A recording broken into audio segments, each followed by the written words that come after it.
And welcome, folks, to the talk show, Let the Truth Be Told. I'm your host, Pastor David. And, folks, we got a great show that we're going to discuss today. We're going to talk about reverse mortgage scams that is going across our country and has been for a while.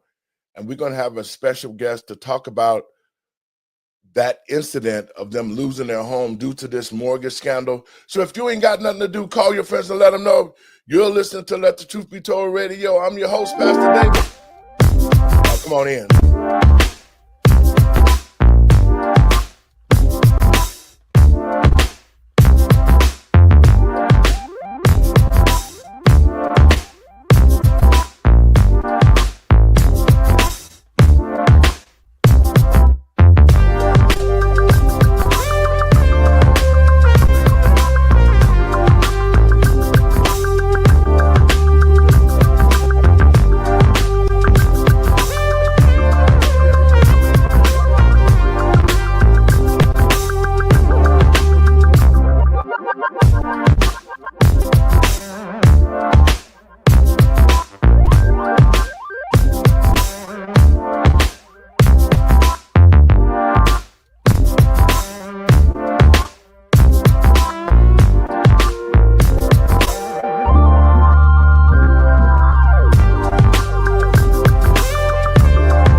Thank you.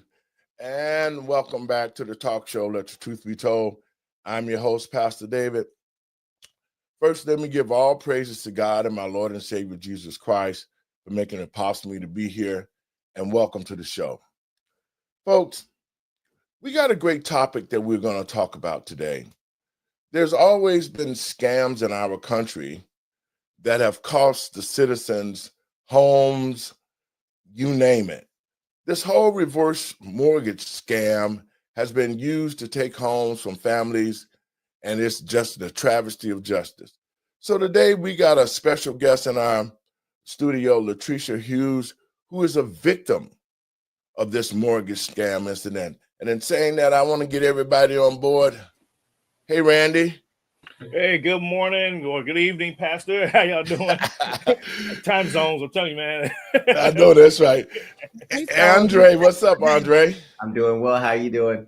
Good. Latricia, welcome to the show. Thank you for inviting me. Well, we've been friends for quite some time now. And, this thing happened some time ago. And, we got together with you, and you've been fighting for about 4 or 5 years? Yes. And so, it has come to this place now where the fight has taken a whole new level now. And I want you to talk about it. But first, I want to play this clip so you can talk about it. Hang on. Let's watch this.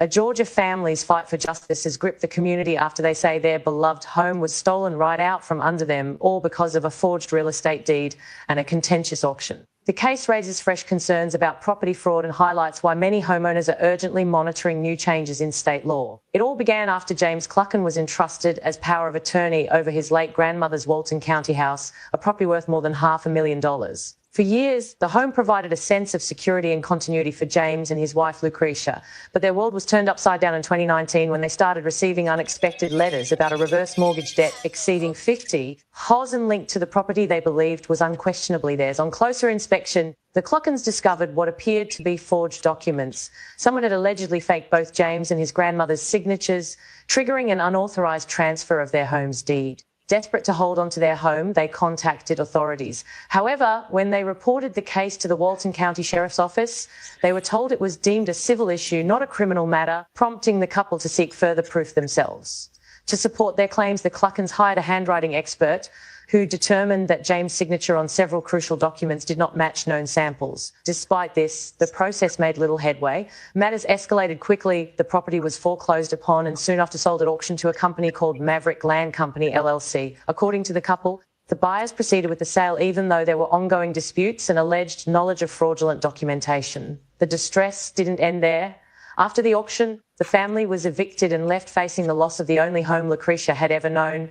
Determined not to give up, James and Lucretia filed a civil lawsuit against both Maverick Land Company LLC and the mortgage provider involved in what they argue was a wrongful foreclosure and sale in mid-2024. Maverick reportedly tried to settle the matter out of court, offering the couple over 300 zeverders, but the Cluckens stood firm, declining the offer in an effort to reclaim their property rather than accept a payout. During court proceedings, additional questions emerged about the legal oversight in the case.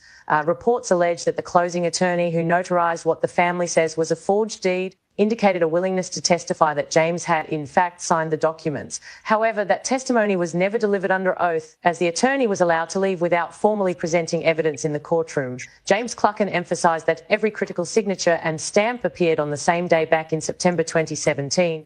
He pointed to the lack of safeguards in place at the time, stating that only someone in an authoritative position could have allowed such paperwork to be processed so easily.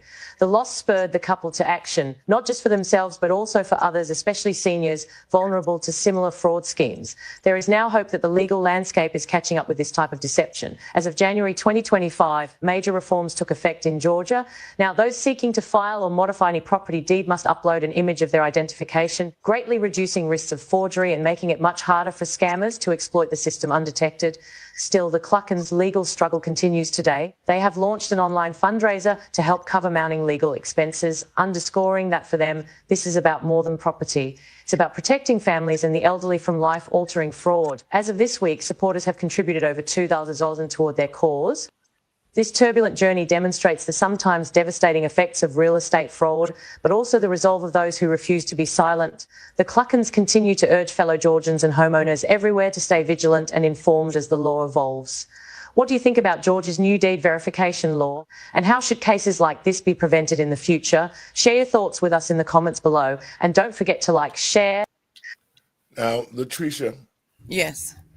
Can you tell our listeners and viewers some details about what's happening in this case? Because I know you've already filed it. You got an attorney, Sunday, to help you out, and I think that was very much needed. Talk a little bit about this incident and how it happened. So far, it was like James, or my husband Dave, said a lot of that, not me. This is the only home he's ever had. Like I said, Miss Mary was Miss Anna Mary Wilson, which is his grandmother, and his grandfather bought that property with cash in 1983. Now, when all of this transpired, I didn't know this family. I was married to someone else going through my own drama at that time. So when I got involved in this situation in 2018, having a fiduciary responsibility, I kind of knew what predatory lending is. I don't care what anybody says. Predatory lending is exactly what a reverse mortgage is. It's just that instead of you wanting to pawn your car title, people just pawn their deeds of their homes. So I kind of understood what it was. So as I am going into their lives and butting into their lives and dating Dave for the first time and stepping in and taking care of him and his grandmother, because that's what I did, I confronted an 84-year-old woman. I was always taught to give our elders respect, and some things you don't do, but everything in me, I ran up in this lady's face, waving that envelope. I know what sundowning is. I know what Alzheimer's is. I know what dementia is. Her eyes went clear. She said, I would never, ever do that. I would never give my property over. And hindsight is 20/20. I believed her then. The Holy Spirit said, believe that woman. Believe this woman. I did, not knowing what I was fighting for. But I could tell you 5 years later, this should have never went through. I don't know what that closing attorney was hard up on. I don't know. You can't tell me she did this for free. And just like I told Walton County Sheriff Department, I don't care, because we're now knowing it was his mother that decided or what the police decided it was his mother that forged all these signatures. I don't care how much his mom signed off on a piece of paper and forged those signatures. It took somebody with authority and fiduciary responsibility inside of the state of Georgia to push that through. And now that we know, again, hindsight 20/20, his grandmother died in 2019. We found a affidavit for a closing attorney that was stamped in April of 2020, and his grandmother's signature was robo-signed right on the paperwork. That in itself is a fraud. Mhm. Your thoughts on that, Randy? There is a lot of that going on these days, and now you have emerging companies like Title Lock, that's coming along, and I'm always been skeptical with something like this is like a pandemic, and then other companies come along and they like, oh, we can counter that. I'm skeptical of those companies because it's like y'all are in cahoots together. And so I caution the audience to, do your due diligence and understand the legal framework behind, doing mortgages, foreclosures, buying property, because it's a very dangerous game to be in. Number one, you see people in real estate here. I talk to them all the time, and they say, "Oh, well, you can go down to the bank and open up the books and see what properties are lacking in their tax liens and buy their properties." That's that's another way of getting people out of their houses. And some elderly families, they don't even know that they're behind on their tax liens and stuff. And it'd be as simple as $200. And next thing you know, they lost their home over $200. So I commend you, Lucretia, for sticking into the fight and sticking it to them, and I pray that you get your home back. We're praying too. I'm only holding on to the law. Now I want to get ghetto and ratchet because everything in me, being a female, I want to react and not, fight back. I want to fight back in the hood way, but I know I can't. We got to do it the right way. And only because the Supreme Court of the United States and the Georgia Supreme Court has already ruled that any contract that is entered in with fraud or forgery is null and void. That's the only reason why we're still in this fight. And this notary and this closing attorney who also distributed the funds, she is dead wrong. She's still an active attorney, and I think she need to lose her license, her production company, her trucking company, her real estate company, her life insurance company, her 4 houses, and 5 cars. Dre, your thoughts on it? Well, it's always unfortunate where we see cases of where people are being taken advantage of. And what we're seeing is that there's this projection by these mortgage companies to favor illegal immigrants and make it so much harder for Americans to be able to get loans. And looking at this particular situation where there's absolutely fraud, where is the government, state, local, or federal, to put their necks out for Americans? It is null and void. It is null and void. Found. Everybody that we've talked to, because like I said, I'm the one that keep pushing my husband to fight. Your grandparents grew up in burlap sacks. Okay, they bought this. Your grandfather was a drill sergeant in the Vietnam Army. Fight. You know this for a fact. You did not sign that. Fight. I don't care what your family is saying. Fight. I promised that lady on her deathbed. I don't care what color she was. I know what was wrong, and I know I was raised right. And I promised that woman before she took her last breath that morning that I was going to do whatever it took to figure out what happened. And I haven't stopped fighting because my word is bond. And now that we know everything, all the paperwork, we have examined private investigators. I got the FBI, wrote a report with FBI. Filed a complaint with the FHA hotline because it was fraud. I also went to the AG, filed a report. I'm getting ready to go to the bar, file a report. This is wrong. And we need to do our due diligence as being the Generation X, where we have our elderly that actually own a lot of property. We need to step back in faith what God told us to do, and that's protect the elderly and the innocent alike. And that is why we're going to continue standing up. Well, absolutely. These scams have been going on a long time because, just like our younger people that do not understand the process of owning homes here in Chicago, we're seeing a lot of communities where these houses are being abandoned because they're selling the taxes onto these people. These young people don't understand that they need to go pay the taxes. They have not been taught.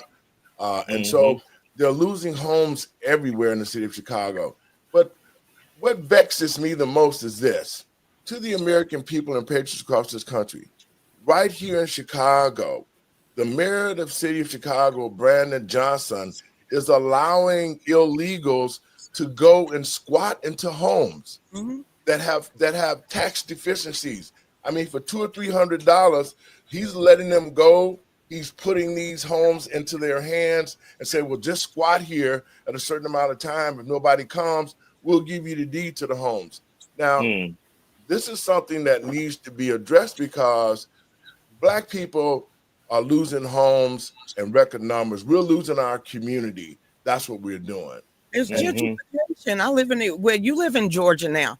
What over there, if you go to the MLK Boulevard, you go to the museum, all of that, all my life used to be straight, just really, it was the hood, okay? It was our community. This is what you call gentrification. If you don't come and get Ori, this is what you call gentrification. When they went in there and demolished Techwood, they went in there and demolished all of these prime locations, and now they are actually you will never get them back. There will never be another Black community, and we're sorry, but truth be told, as you call yourself, this has been happening for at least 30 years in Georgia alone.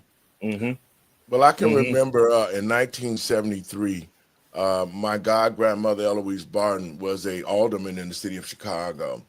And she got us all together and she told us, she said, you know, these houses that we have here in Inglewood, never let them go or never let them steal the houses for taxes because the regentrification is coming.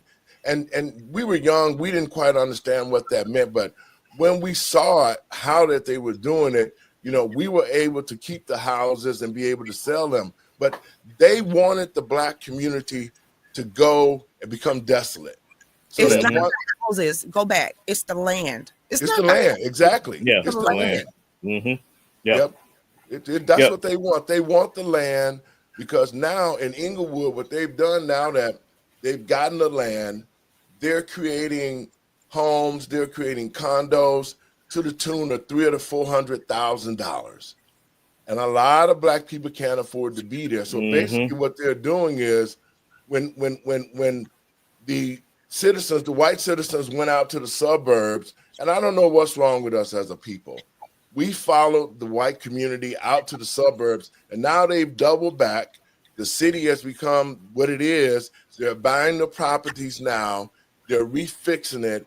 And now you can't even afford to stay in the Black community in the cities of Chicago because the rent is so high and the buildings cost so much. That was an idea that's being done in regentrification, and it's going across the United States in the Black community. And I just think we have to stand firm, but more importantly, we have to start teaching our children about how to use these properties, how to keep their properties, because if they don't, they'll be gone. You know, when you first got involved with this, Latricia, you know, you have a beautiful place. I've been out there. I came out there, about a month ago when this thing first started to take off, and we prayed for this land. And I just know what you're doing is God's work. Because if you hadn't stepped in, they probably already would have took this land. But more importantly, this is a situation to where a lot of seniors are going through this reverse mortgage. You know, they running these ads telling them, hey, you know, you can get this money. And at the end of the day, you know, if your people, if your children do not pay those loans, they snatch that house from them. Talk about a little about the process, Latricia, that you guys went through with this mess. Like I said, I didn't go through it. I just understand a lot of what reverse mortgage is, okay?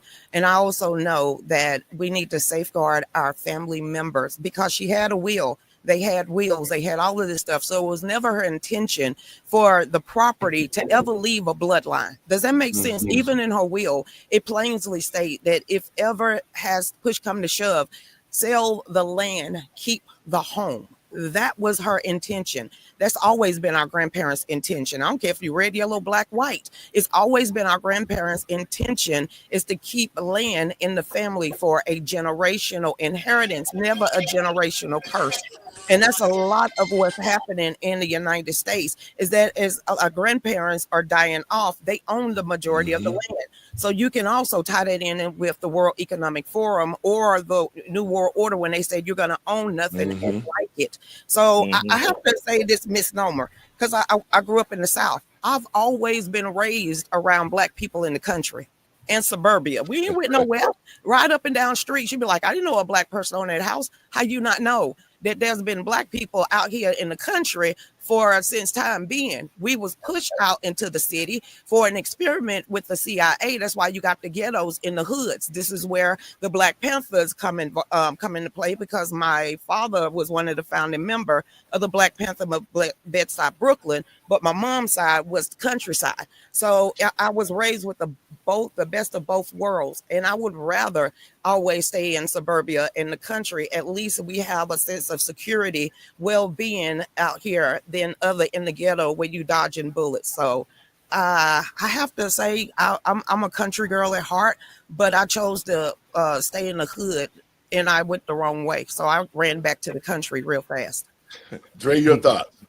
Yeah, and we have to protect this generational wealth, and I'm glad, Lucretia, that you are doing everything you can, because not everyone has the means or the know-how to be able to do so. And I hope that after you're successful in regaining your home, you think about starting your own nonprofit to help other people who are going through the same situation get out of this mess. Pastor's already prophesied. He said you're going to turn this mess. That's right. That's right. And you're going to help a whole bunch of people go through their paperwork, maybe point them in the right direction, maybe network with them to bring, like, I met so many private investigators like, girl, this is what I want to do. So this is where I feel like God is about to break this open, because we got 4 people that all want to help other people because that's our calling. So if 2 or more get together in his name, there's a whole bunch of stuff that can change. And I feel that's exactly what Pastor has been a part of my life. Well, you know, I after I saw the situation and to the American people and patriots across this country, I laid my eyes on the paperwork myself. When you sent me all the stuff, it's clear forgery. I mean, it's clear. There is no question about it that whoever signed your husband's name clearly forged it. But what I don't understand, and maybe you can help us understand this, Latricia, with this being the forgery that it is, why didn't the judge in this case, because I know you've been fighting this, why didn't the judge just throw it out and say, you know what, this is clear forgery. We need to keep this family in this home. Why haven't these judges, because I think they're all in cahoots together. It's such a big piece of land and property that somebody is paying these people off. And, you know, this is a corrupt system on what they're doing in the community and what they've done to you. Your thoughts on, Randy, on some of the ways we can sort of protect our seniors and protect our homes and our community? I was told that we should never say, I don't know, let me get back to you. It's been 5 years. I'm learning more about how in the world did this go through. I have so many questions. People saying walk lightly, always say allegedly, but like you said, everybody, I think it's connected until we get that needle in the haystack, because there's no way for this one huge foreclosure company in the state of Georgia with all these title searches, people that's supposed to have a keen eye, and we look at the signature like, and now they looking at the signature like, yeah, how did this go through? Not unless you got people on the inside, allegedly, that works with somebody on the outside, allegedly, that actually sell it back to the same company, allegedly. This is what we're finding out. It's a big game. You had some thoughts on that? I do. You know, the first step in order to prevent something like this from happening is that we have to be educated on the history of how all these things transpired. There is a documentary by a friend of mine named Joe Gilbert. It's called Michelle Obama 2024. And you will see how she played a pivotal role in Chicago and busting up, you know, the Cabrini Green projects and everything else. and how now you look at, you know, how the projects were back then and where they are now. One of y'all just mentioned about, you know, people coming in, buying up that property and making the rent so high and the property value so high that black people can't afford it. That's how they're pushing people out of the south side of Chicago. I was just back home a couple weeks ago now, and you see the transformational change through blockbusting. You know, these terms that we throw around, but a lot of people don't know what they mean. Gerrymandering, that's dealing with the districts. the redlining, that's saying, hey, we're going to block off these certain parts of the communities and skyrocket the value of these houses. We're going to invest into these communities, make the property high. Blockbusting. You see a mixed neighborhood, you go in there, you buy them out, you fraud them out, and take over that property. All these things that we just throw these terms around, you know, on in the media that people don't even know what they mean. They're just like buzzwords. But we have to get educated as to knowing what this means, how it affects our communities, and what we can do to counter that. Because at the end of the day, you know, the way that we're becoming victims to our own stupidity is that we refuse to get educated. We refuse to sit down and read the paperwork. We refuse to read the contract. We say, I take your word for it, and we sign. And that person's like, okay, I'm gonna come and collect later on. And you're like, okay, and not knowing that you're giving up your stuff. But with everything that you're saying right now, ain't a bad thing. Then teach them how to be self-sufficient. They can't get it in the ghetto. You ain't gonna learn it in the hood. So you take that little money or change that they gave you and go buy 2 acres out there in suburbia or the rural country where you're gonna be self-sufficient. You got your own community. You learning how to farm. You learning how to fish. You learning how to hunt, and you going back to your roots. And then all of a sudden, in about 50 to 60 to 70 years, they're gonna be like, wait a minute, they got all that land in a trust. They owning the mineral rights. How we gonna take this land back from this community and put them back in the ghetto? So maybe this is a good thing that, you know, take that money that they've given you and go out there and get 2 acres of land and build their own community again. Maybe we'll have another Tulsa. This time we'll do it the right way. I was just going to mention Tulsa. I was just as soon as you capsed that, finish that thought. I was going to say this is exactly what happened with Tulsa, Oklahoma. You know, in the early 1900s. They went in, they said, you know what? We're going to take this reparation money, you know, and this reconstruction money, and we're going to go out here and buy this open land, you know, because it was the Homestead Act, the westward expansion. They said, okay, we're going to go out here, you know, white folks, deuces, holler at you later. Thank you for playing. And they went out there and they set up shop. And then, you know, they became highly successful. And then the white folks were like, oh man, wait a minute. What's going on here? They're making more money than we are. Let's go and take that over. And here we are. And then black folks said, you know what? We are so desolated from that we don't want to rebuild. We don't want to have anything. We just rather just live in the ghettos. We rather just live in these urban cities and be taken care of by the government. And that's the wrong answer. Sure, they never talk about. We always talk about, because my son was shot point blank at a Domino's table in Statesville, North Carolina in 2016. We always glorified in the bad culture. You never glorify the country culture. You know, there's a whole bunch of black people that ride horses.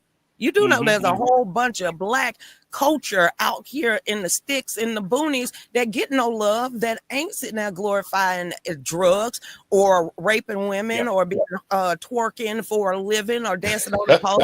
That's actually out here that's still glorified in God, country roots, family, cookouts, family reunions.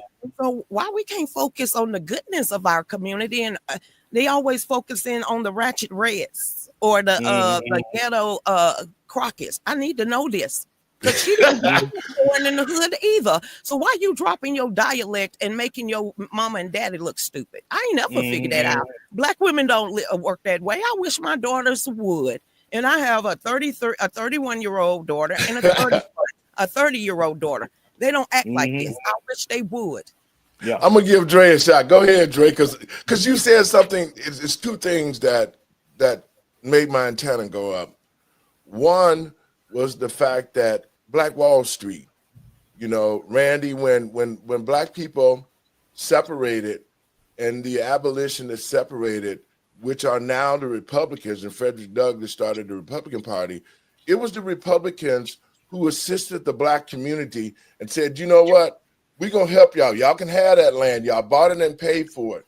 But I don't think that they really imagined that the black community would become so self-sufficient and become the number one state neighborhood in the world, especially in the United States, that would be so successful. Dre, your thoughts? You've been down there quiet for a minute.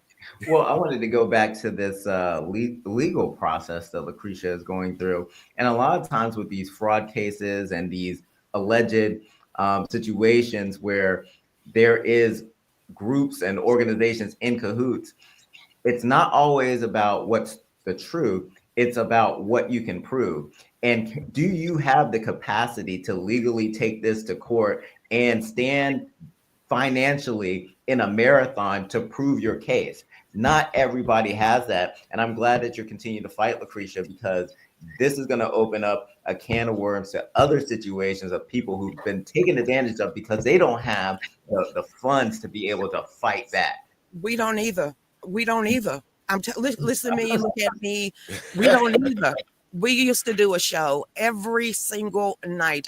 We had our own media company, and it was called Fallback Production Studios, LLC. Fallback stands for fall back to the Bible because there's a whole bunch of lost souls. Fall back to the Constitution because we still a country of law and order. Or take 10 seats behind me and fall back. I called out Republicans and Democrats. Don't matter. I want to hear, well done, my good and faithful servant. So it was my audience. And I don't call them followers. I call them family members. So from day one, for the last 5 years, if you tap my name in, you'll find everything from a GoFundMe to a Give, Send, Go. I have talked to everybody from Owen Burgess to Byron Donalds to Marjorie Taylor Greene to Trump Jr. I have gotten this out there this whole entire time. And when I realized the people in politics really don't care, I took it right back to we the people, and people from around the world took money out of their own pocket, off their own kitchen table to make sure I continue to have one. So I don't call them followers. I call these people my family members, red, yellow, black, white, gay, and straight. They just all banded together. We raised the $10,000 last Saturday. All that's going to a lawyer. We had to go get a bulldog lawyer who signed us at a Golden Corral this Sunday. He acts so much like my dad. He acts just like all three of my fathers because he's finally an elderly black man that know his crap. And he ain't finna put up with it. And he said, I'm not going to go after the way they've been going after. I'm going after what is fraud of conversion or something like that. Conversion of fraud. I'm going to let this man say, because I look at him and I just lost my last father. And I looked at that man and he looked at me, and the way he was talking, I felt so safe. And I felt that we had a fight. But I also said this because I did all this pro se since we got evicted. If we wouldn't have had a case, we wouldn't be back in Superior Court.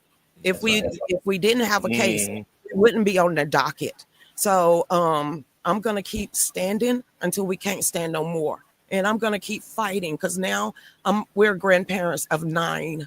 I want that generational wealth to continue to be flowed through our bloodline. And I want one day for our grandson to be sitting right there beside Pastor as they're doing his own show in our studio.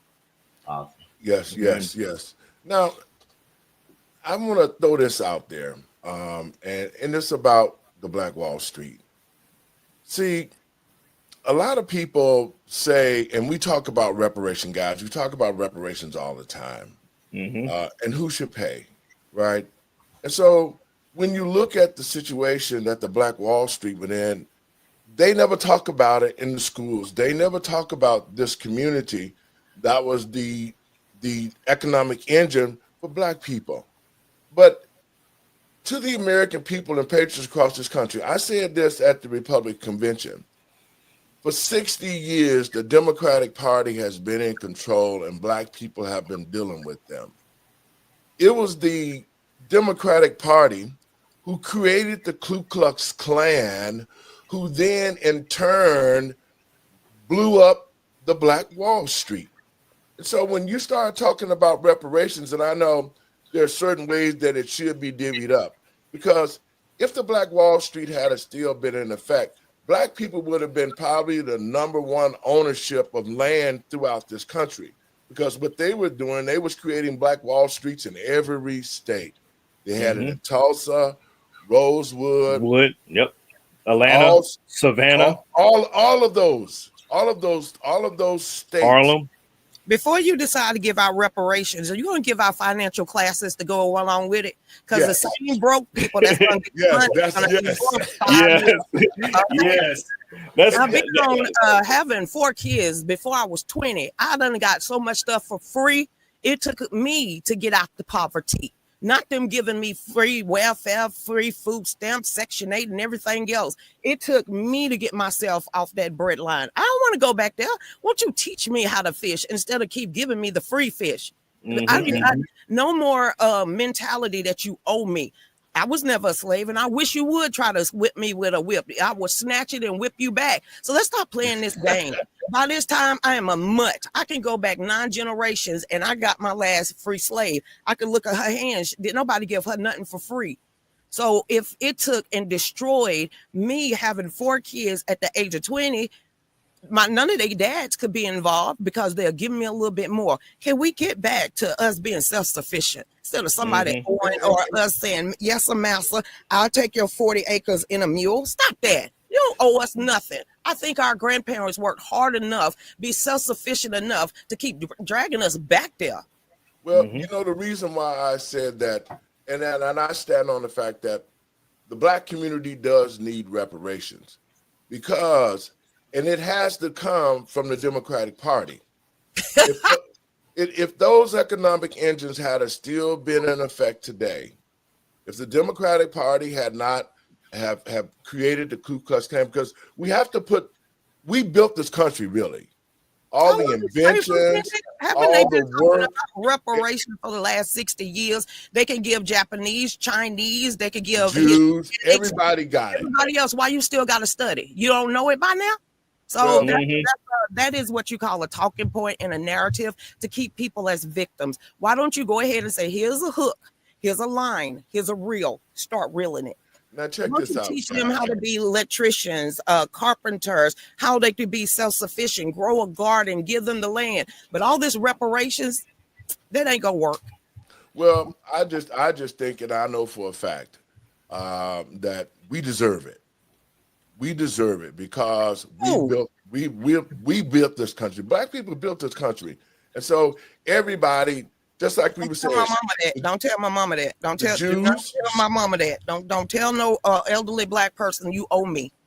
Every nationality in this country have been paid, except Black people. And the reason why, and I said this on the show the other day, and I don't think people caught it. If Black people is to sue the United States for reparations, they must first become a nation. See, that's why if you look at the history of Black people, we have never been a nation. They gave us different names: African Americans, Blacks, Negroes. As long as you can keep the Black community separate, because United States is a nation itself, it is not going to pay individuals or individuals' organizations. That's the reason why they keep us separated, because if Black people became a nation and was ratified a nation, we would be able to take the United States to the World Court. And see, this is why they absolutely not. No, listen to this. This is 45 rules communist goes. This is why they killed Malcolm X, was because that was Malcolm X's next move. He said, you know, the United States need to pay for what they've done to the Black community.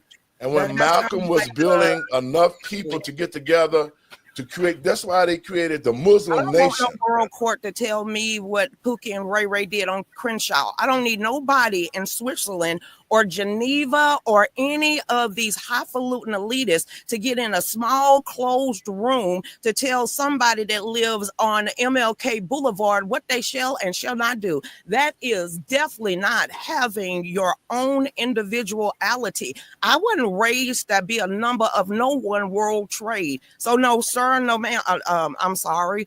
I was raised as a free person of the United States of America. I don't want nothing stamped on my forehead because the powers that be inside of my own country need to give over their own sovereignty to a whole nother world court. That's asinine. Why in the world? I wish Kemp would try that. They tried it a year and a half ago when they asked us if we wanted to give over our health decisions to the world court. Have you lost your mind? This is why we just had a scamdemic and everybody was shut down. Holocaust. My name ain't Anne Frank. Well, for me, because see, I grew up on a plantation. See, y'all young. I'm 68. I picked and chopped cotton till I'm from 5 years old to 8 years old. I saw my mother and father work for $1 a day, chopping cotton. And when they got older, their bodies had deteriorated. So I disagree with you on that. Reparations. We don't. One more time. No. Let me say this. Get your reparation. But you don't owe my grandchildren nothing. You don't owe my grandkids. I disagree. Anything. I no disagree. White man, no Hispanic man, no woman.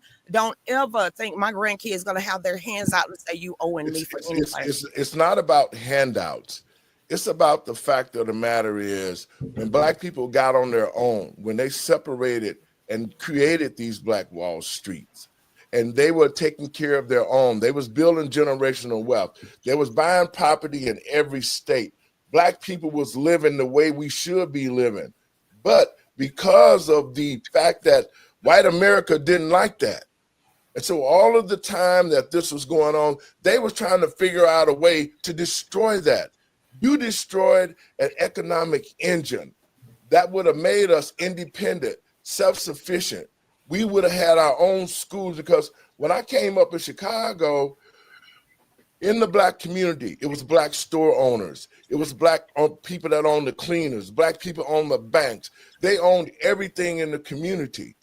And I'm saying it because if white America had not allowed the Klan to do what they did under the leadership of the Democratic Party, the Black community would be so self-sufficient now, and we wouldn't be talking about handouts, nor would we be talking about reparations. The answer is no for me and my bloodline. We would have already been probably the #1 community in this nation. Me and my bloodline says no. You can take my check and hand it to somebody else. It's not about the check. It's not about the check right now. And we have to understand exactly, because our children don't understand nothing about what they are just due to. Had we still had those economic engines, we would be in a totally different scenario than what we are now. That's why I'm saying that. So with me seeing it with my own eyes, and me being on a farm growing up, with me seeing my mother and father work their asses off in this country, and now the fact of the matter is that you brought the illegals over here, put them in our community, and giving them millions and trillions of dollars, and we built this country, and you haven't given us one damn dime. Welfare didn't count. The mindset of you giving us welfare was only to keep us in a place to where you could control us. That's why I say we need to be paid. And then I don't care who it is, Pookie and Ray, if they don't even have financial literacy, they still need to be compensated. Our families still need to have those funds, because it was taken away. We've been destroyed by a system that hated us and hated the fact that Black people was independent. Dre, your thoughts on that? Yeah, and if we look at this from a standpoint of generational wealth, we talked about blockbusting. We talked about redlining. We talked about fraud. We talked about illegal immigrants and mass immigration. Why wouldn't we think about compensation after all those things happen? Like, if you looked at Tulsa, and Tulsa was the only event that ever happened. No, that's not true. Tulsa wasn't the only other event. We've had so many things that have dropped the wealth of Black Americans. And self-sufficiency is one thing, but how do we deal with the fact that they stole our money from the Freedmen's Bureau? How do we deal with those things without there being some sort of financial compensation? And if it's not financial, there are other benefits other than just handing out a check that could be dealt out to these communities. So I understand, because So, but who pays this? Who pays it, and who gets it? That's just the question. Do only Chicago people get it from No. Brandon Johnson? Because Brandon Johnson is the one that put his rubber stamp on there. So should Brandon Johnson sit there and pay all the people in Chicago that's been moaning for the last 4 years or however long he been up there? So Absolutely should Brandon not, Johnson? what you have is a federal policy that opened up the door to Brandon Johnson being able to and these other sanctuary city states to be able to say, hey, let's just do something independent and just have all these illegal immigrants come here. We're going to give them benefits when they get in here. But what they found out is that they quickly got overwhelmed because our borders were open. So this is a federal policy that caused this. And what I like to do about this and what we've talked about is providing people with education. Those immigration policies did not benefit Black people. And it's another thing in a line of things that have caused issues for our community. Randy?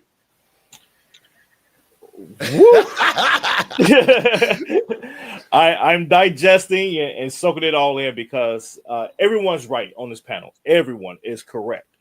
And I say that because we have a very, very complicated history, very complicated. And so I am along the lines of where Lucretia is on no one owes me anything. We have to build from what we have based on what we have. And so on that note, though, however, the economic engines that were destroyed gave us the ability to not be able to create that generational wealth. So to Pastor Davis' point, I agree there. But however, to Pastor Davis' point, nations, you're absolutely right. We have to establish ourselves as a nation. Foundational Blacks, because we see this is where we screw ourselves up at. We acknowledge ourselves as Black people. We acknowledge ourselves as Negroes. We acknowledge ourselves as niggas and everything else. But we don't acknowledge ourselves as the foundational Blacks of America. Or freedmen, which is the legal term. Or freemen, correct. Yes. Correct. So there's that distinction there. So once we identify ourselves as foundational Blacks, freemen, and say, hey, everybody else that's coming over here from Africa and everything else, sure, y'all are Black people. Okay, whatever. Even from India, y'all are Black people. Okay, sure. But however, don't think that you're entitled to what we are owed. Yes. So there's that distinction there that we have to go back to. It's going back to the basics. And so on that, you go to say it's a stop line, because if you're looking at history, a drop of Black, everybody's Black. And I was just going to say that. You're right. Yes, you're right. However, this is why we have to know our history. We have to know where we came from. We have to know where we came from. Just like you, Lucretia, I could trace my lineage back all the way back to the mid 1700s, going back to Ireland. So yes, I got both sides of it. Yeah, both sides. I'm an Indian, I'm an Irish, and I'm Black. So who am I suing? Yep, exactly. Well, and so that's what we have. That's what we have to be educated as to look at the dynamics and look at the reality. Do I see? I get it with the government pawns office say, we need to do a study. You don't need to do a study. You just need to actually read what's already there. You read what's already there. To airmen, and they've been studying Black folks since we've been here. You know what? That's the sad part of it is because now we got Black people using that lingo of reparation, just like Brandon Johnson was here. He's the worst mayor of all time. He lied. He never did nothing for the Black community. He has been a pawn for the school union. Too now, all of them. And every Black mayor in every city should have already set up a situation so Black people can be compensated. Just like Dre, you said about the freemen. Now, the freemen is a nation. We need to be paid for the work, for our families being torn apart, our children sold like cattle. I mean, I experienced the tail end of it. And so what I saw, that's what made me who I am today. That made me go to high school and graduate at 15. That made me go and open my first business as a restaurateur at 17. If it had not been for my parents teaching me about economic development, because my first retirement came when I was 40 years old, but it was what I was taught and the traditions and values that I was taught and learned about. I learned about Black Wall Street. That is a you just said again, it was your parents. But let me finish. Let me finish. You. Let me finish so that you can understand what I'm talking about. The fact of the matter is this. Everybody who didn't even contribute to this country has gotten paid. Now, if you want to talk about how we distribute reparations, use the same formula that they use. Because, see, they've been studying how to do it. Everybody be coming up with this BS study. Brandon Johnson said it months ago. Well, we going to study. The study has already been done. Use the same formula that you used when you opened the borders and you had everybody coming here. You had all the NGOs, Catholic Charities, the Divine That. You had all these organizations across the border giving people money, giving them phones, giving them vouchers, giving them homes, giving them cars, and all of that. If you figured out a way to let illegals come over here and you fund an invasion, why the hell can't you think about a way to give Black people the money that deserve? Because we built this country from the ground up. The blood of Black people is in every state. John Podesta, Black people need to be compensated. And Hillary Clinton and the DNC, Perez and the rest of them told you a long time ago to keep you hushed up, give you a little bit like $20 more in your welfare check. It's time to have a taco bowl. They've been telling you this. It must be an election season because they need to study us again. They have been literally perpetrating the same crap for at least 50 years. Why we keep regurgitating a talking point that they ain't gonna never fulfill? Hey, you know what? Real quick. Yes, I'll turn over to Dre. But just a couple of weeks ago, ladies and gentlemen, remember Karen Bass, Los Angeles City Mayor, she even offered up reparations. Those words are exactly to the illegal immigrants that was getting swept up in the ICE raids. She said, bring them back and we're going to give them reparations. Cash money. and here it is. This is a Black woman. Allegedly. She's a Black woman. Allegedly. I don't know. I ain't look at her DNA. But she said, we're going to give them reparations. You know, and then all the Black folks are like, yeah, give them reparations. Yeah, they're being victims of ICE. Yes. And it's like, whoo, y'all are dumb. But this is what I'm talking about. It's the psychological warfare that Black people been put into because why would none of us fell for it then if it was a psychological warfare? Because none of us is falling into it, and we can read between the lines and we can see what they're doing. How is everybody else getting played?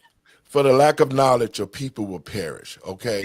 And God said, "You knock the dust Black off people when you realize Black people lack the knowledge, and that's why we see what we see in it. That's why your home. That's why you fighting for your home right now. I'm gonna bring it back closer to you now. You are fighting for your home right now that you have. You're fighting because an illegal system is trying to take it from you. That was your home. Now, that's what this government did to Black people. When Black people said, we can separate ourselves from you, we can build our own. And then because they did that, the government came in with the Democratic Party and said, we gonna take it. Just like they taking your home right now. We need to be able to have our own. My whole thought is this: Black people, we need to separate ourselves and do just like what they did with the Black Wall Street.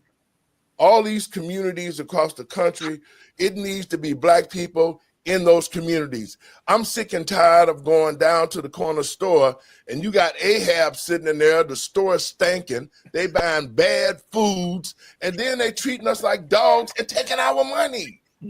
Well, it's called the ghetto. That's our side. That's what they decided to give okay, us. so let's talk about it like this. Everybody else have neighborhoods that they can fall back on. The Chinese got neighborhoods. The Italian got neighborhoods. The Mexican got neighborhoods. What black people got? The ghetto? Their pocketbooks a little bit closer, and hopefully they don't get shot during a drive-by. Seriously? Have you not been in these neighborhoods? Most people want to leave there because we want to have our children raised in a society, in a community where they're not going to get shot in the back of a head because they lost a fight. I just lost a son to that. I don't want my 9 grandkids to ever think, because all of those people look like them, that they have to put up with stuff like that. And then if you snitch, you get stitched. I don't want that anymore. So I decided to take my kids out of that danger zone and get them out there into the communities that I think they're going to have the best chance not to die before they're 25, but to actually live until they're 72. That is why. So when our community is forever killing each other, sooner or later, I'm going to address that. And you're going to raise your kids the right way. So go ahead, Dre. I was gonna say, turn it over to Dre, because he's. I see his eyes like. Yeah, go, Dre. Go, Dre. Go ahead, Dre. And I'm gonna address that.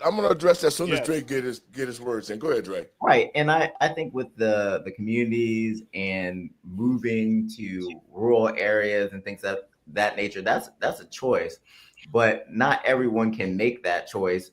And being in these communities, we have to fix our family structure first. Like you have an excellent family structure where you guys have a goal, you guys have a mission, but not everyone is in that situation. You've been able to overcome, having 4 kids and then going out and building on your own. Not everyone has that opportunity, or they have been inspired to take that opportunity. I think that is for us to continue to push the word out there, to push the knowledge out there. And then we'll have more Lucretias out there that have been able to empower themselves and go out and take those next steps. Well, see, now I'm going to address what you said, sister. Go ahead. Listen to this. Because when a woman says, see, and I have to keep going back. See, when black people had their own stuff in their own communities, when I was coming up, everybody was taught. I went to a public school. We was taught about economics in public school. We was taught about how the system works. We was taught about the IRS. We was taught about the Constitution. We were able to learn trades in high school. All of these things to equip our children psychologically so that they could be good adults. So when you get the welfare that they say this is supposed to be your reparations, the welfare took the fathers out the home. Then they created the jail system, because our communities, after all the economics was taken out, it was flooded with the drugs not by chance, but it was all by design. Look at Joe Biden, what he did. In the 70s, when I was growing up, there was all sorts of job opportunities. You had black entrepreneurs who didn't go to school, but they were able to open a business. They didn't go to college, but they started doing something. Psychologically, black people was in a position to take care of their families because they had their own. But check this out.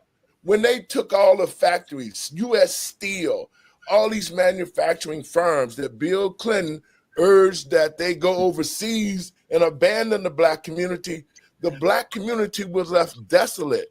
So now you're talking about kids that are growing up that can't read or write. This was all by design, because how can the future of our children fight for something that they deserve that they don't even know how to fight? So now I don't know. I'm 51. So you talking? I got a son. I got a son your age. I was raised with 3 dads that didn't put up with that crap. But I see, was your raised, dad. listen, I was raised in that community that you're talking about, There you Gainesville, go. Georgia, and Spartanburg, South Carolina. So when you're talking about raised in the hood and around strong communities where the aunties and uncles and the grandparents was sitting on the front porch and you did something wrong, your grandpappers and everybody in the community, I grew up that way. And that is the way that I want to leave a little bit of, hey, grandkids, I got 9 of y'all now. I'm going to sit on the front porch. Everybody has their own individuality of what they're going to do. Are you going to fall, or you going to swim, or you going to fail? I worked 2 and 3 jobs to get out of that project, because they did say when you having kids, when you're young, especially 4 at 20, you will never mount to something. So either I'm going to be that victim, fall into what you tell me I'm going to always be in my life, or I'm going to have to do something about it to get me out that poverty, because no one told me to spread my legs, but also they told me to kill my children. So it was up to me having all 4 of my kids in my teenage years that I either got myself in that predicament, which means I'm gonna have to crawl myself out that muck. So I did that. That's the consequences of my actions at that time. I can't continue blaming somebody else if I want to hear, well done, my good and faithful servant. It's not the point of blaming somebody else, and you being these women how to get out of poverty, and you being the age of my son, because you never got an opportunity to see where we came from. You didn't get the opportunity to see black businesses with black banks. You didn't get to see all of that. It was the destruction of that type of attitude that this government and white society did to bring us to this place. When Lyndon Johnson said, let's give them niggas welfare and we'll control them for 200 years or more. How did you not know? How you know how what I saw and what I did not see? No. What I'm saying to you, listen to me closely. I know what you saw, because what you saw was the aftermath. Thank God. And then they made it to where, well, black people don't want nothing. That's not true. We was thrust into this position because of the fact that we got robbed. The land was taken from us. Our identity was taken from us. Our children don't have a clue on what to do. And that's why they wanted to bring and kill history, because they don't want black people. Let me finish. They don't want black people to know, and our young people to know where they came from. That the legacy that you're living if we had been real, if black people had sustained themselves and stayed in our communities, and we built and kept our stores, all of that stuff, the wealth that you had, you wouldn't have had to worry about somebody taking your house. It's the same thing that this government did, took what black people had and put them in a position to make them feel like, well, I don't need no handouts. I can fight for what I want. I can stand on what I need. But had you been in the position to have things where you wouldn't have to be begging or working 3 jobs, then our society would be totally different, and our children would have the generational wealth that they need. But the powers that be did not want another Black Wall Street. That's the point that I'm making.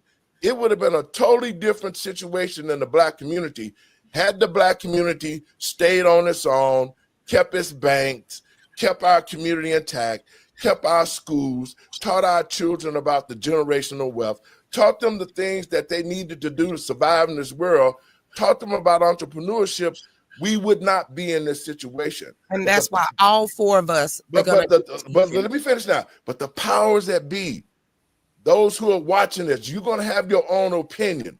But I can tell you this, had the Black Wall Street still been in effect, and to this very day, black people would have never went through all of the stuff we went through.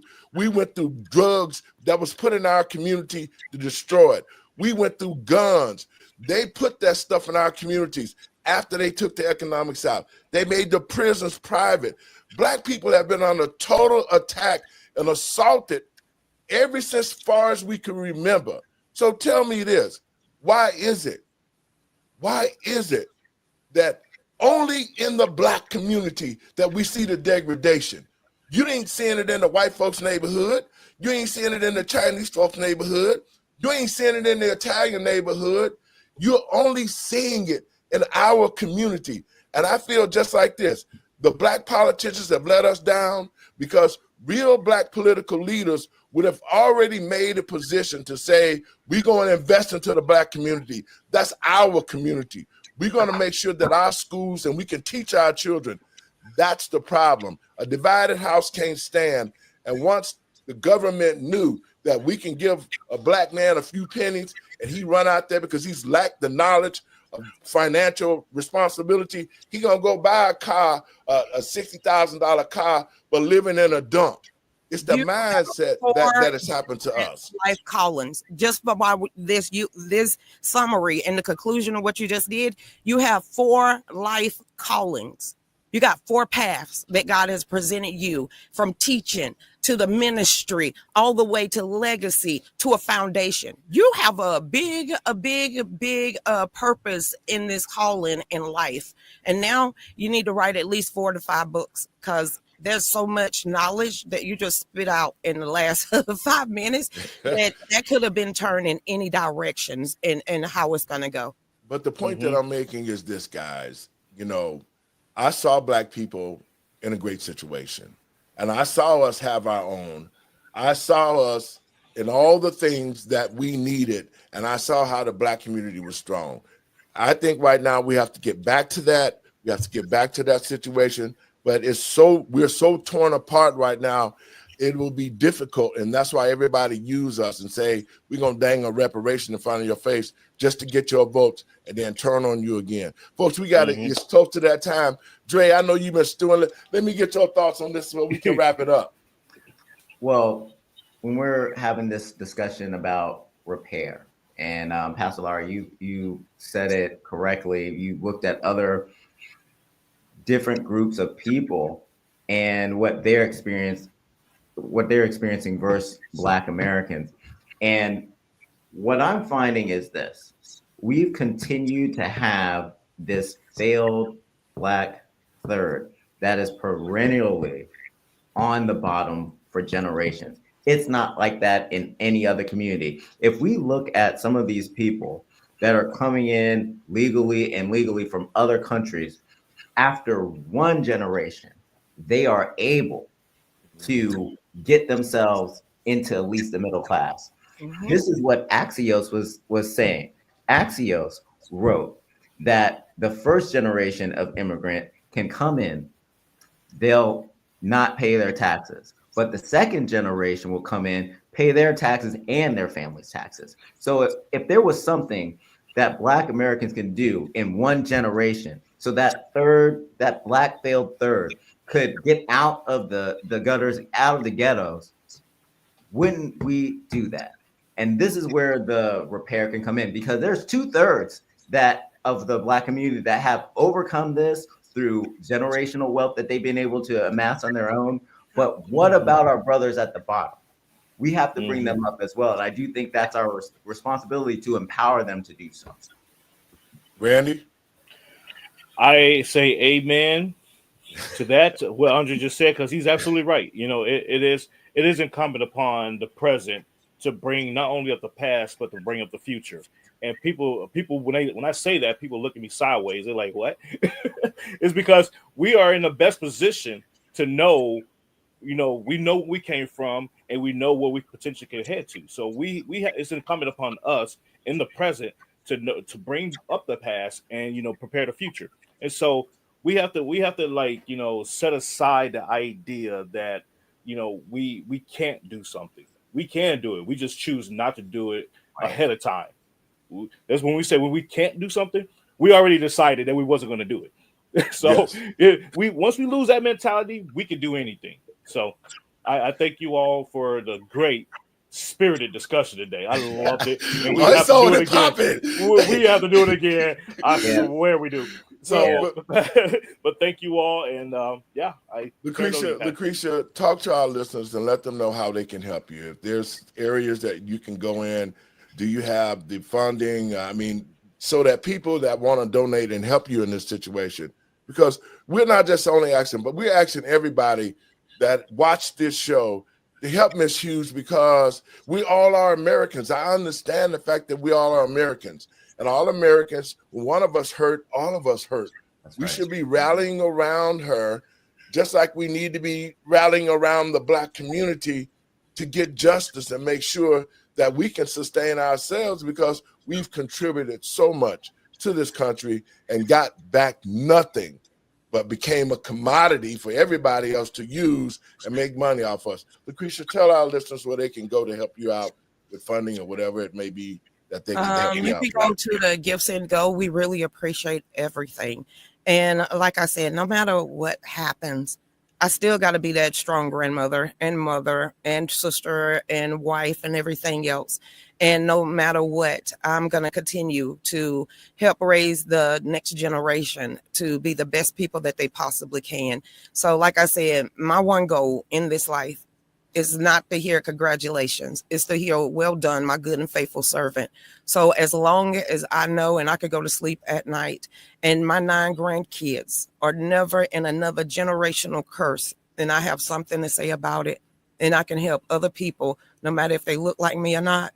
That's what I'm supposed to do, because that is what being a child of God truly means. And as long as I continue to keep my Lord and Savior first and foremost and believe there's a reason for everything, I know Trey, I'm going to be okay. Your last words, we can get out of here. I think she said it all. I'm going to leave it there because I put my character in Christ first, and Yes. I think you just said it all. Randy, your last words. I say amen. Amen. All right, folks, I want to thank you for tuning in. We got to continue this. We're going to do a part 2, and blessings to all of you, and we'll be talking soon. Thank you for coming on. Folks, I want to thank you for tuning in to watch the show tonight, and I want to ask you to share it around. These are going to be my last words. For the lack of knowledge, a people will perish. And that's what we've seen today in the Black community. Not only have this been perpetrated on us for us not to have knowledge, it has been Black people themselves have harmed other Black people. But what we need to do from this point as a nation, all other races should be rallying around the Black community. We should be working together to rebuild everybody, especially as Americans. And until that happens, this country is going to continue to suffer. Until the Black community is brought to a place of respectability where it can take care of itself. I hear people saying all the time, well, you know, Black people on welfare. It's just as many white folks or more white folks on welfare that we don't hear about because it seems to be a Black situation, and it's not. This is an American situation. All Americans should be rallying around the Black community, to uplift it, to bring it to a place of equality so that we can make this country great again. God bless you tuning in. Share it around.